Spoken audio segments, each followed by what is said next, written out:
min arusin zayyanuha li zawjiha, wai an yi aure amarya an mata ado an ka kai ta ɗakin miji, miji na munna ya zo wurin mata firashin aure. Ina auren da ake yin ga ayi ma amarya aure ayi mata ado, aboki amarya a kai ɗakin miji, amarya tana kwance kan gado tana jiran miji ya zo, miji ya shigo ɗaki ya rungume mata su ji daɗi. Da asuba an ga amarya ba su fito sun yi sallan asuba ba, a buga kofa kwan shuru, a buga shuru, a buga shuru, lafiya a karya kofa, a zo a iske amarya da ango sun rungume juna sun wuce lafiya.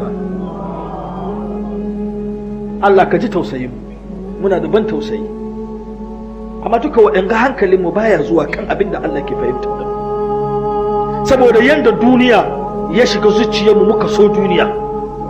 Da haka Allah malam ke gaya mana wai mu gane cewa wai amarya da yawa an yi aure, amma amaryar nan